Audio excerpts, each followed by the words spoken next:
महोदय, अगर आप गौर करें, बीते कुछ वर्षों और कुछ महीनों में कई सारी फेलोशिप खत्म कर दी गई है। और उन फेलोशिप के खत्म होने का नतीजा क्या होता है सर? सबसे ज्यादा इन वंचित वर्गों पर पड़ता है। Schedule caste, schedule tribe, OBC और अन्य जातियों के गरीब लोग। ओवरसीज स्कॉलरशिप के बारे में मैंने खुद मंत्री जी को लिखा, कई दफा बातें उठाई। छोटा सा तर्क है कि भारत की संस्कृति, भारत की जाति व्यवस्था को समझने के लिए विदेश में क्यों अध्ययन करेंगे? साहब, यहां तो माहौल ही नहीं है अध्ययन का। सेकेंडरी सोर्स वहां काफी कुछ है, आर्काइवल मटेरियल है। और अगर आप इन चीजों से लोगों को महरूम कर रहे हैं तो जाहिर है कि आपका रेटोरिक है विश्व गुरु बनाना, आप असल में विश्व गुरु बनने की ओर नहीं अग्रसर होना चाहते हैं। माननीय उपसभापति महोदय, I also thought of bringing in something which is very fundamental to our court discussion these days, and where DMK and Rashtriya Janata Dal share a uniform thread of unity, and I believe very strongly कि हमारे भाजपा के कई साथी भले सामने ना कहें, उनके अंदर भी ये मनोभावनाएं गाहे बगाहे जागृत होती रहती हैं। सर, बीते दिनों EWS रिजर्वेशन पे माननीय सर्वोच्च न्यायालय का फैसला है। फैसला स्प्लिट था। स्प्लिट फैसले में कई संभावनाएं होती हैं, कई भविष्य के लिए प्रतिबद्धताएं उसमें छुपी हुई होती हैं। लेकिन हमारा आशय यहां दो चीजों से है। माननीय मंत्री महोदय, आपसे इसलिए अपील कर रहा हूं कि आपके अंदर कम से कम इन वर्गों और समूहों के लिए, बावजूद कि इकोसिस्टम आपके समर्थन में नहीं है, आपके अंदर एक दर्द है, मैं कई वर्षों से जानता हूं।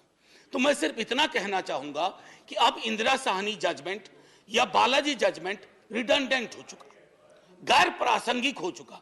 और चूंकि ये गैर प्रासंगिक हो चुका और सीलिंग की बात खत्म हो गई, तो जब मंडल कमीशन वॉल्यूमिनस डेटा के साथ आया था तो 52% ओबीसी की आबादी तय की गई थी।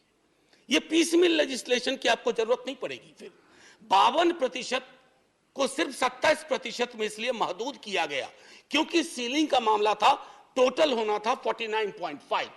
अब जब सीलिंग खत्म हो गई है, ऑनरेबल वाइस चेयरमैन साहब, immediately the government should go for 52% reservation for OBC communities immediately.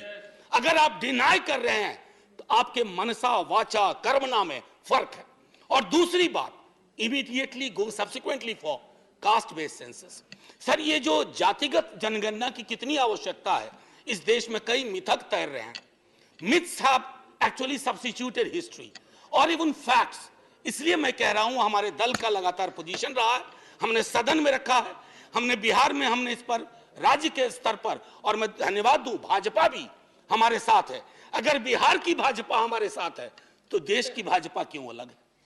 आप देश के स्तर पर जातिगत जनगणना में जाइए ताकि यह पता चले कि यहां बाहर मूंगफली बेचने वाला कौन है, ट्रैफिक लाइट्स पे भारत का झंडा बेचता है दिन में 10-20, वो कौन है बच्चा, किसका बच्चा है, उसकी पृष्ठभूमि क्या है।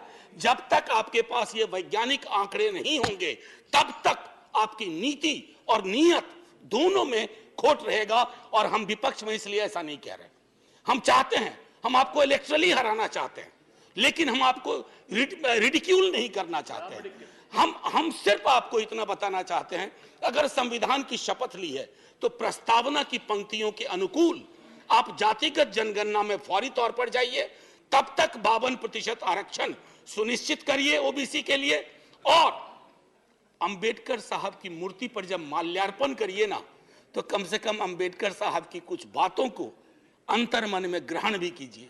माल्यार्पण सबसे आसान क्रिया है, अंतर्मन में ग्रहण करने में आपकी बहुत सारी बाध्यताएं जो वैचारिकी से आती हैं, पश्चिम के एक नगर से, वो पश्चिम भारत के एक नगर से, वो दूर होंगी।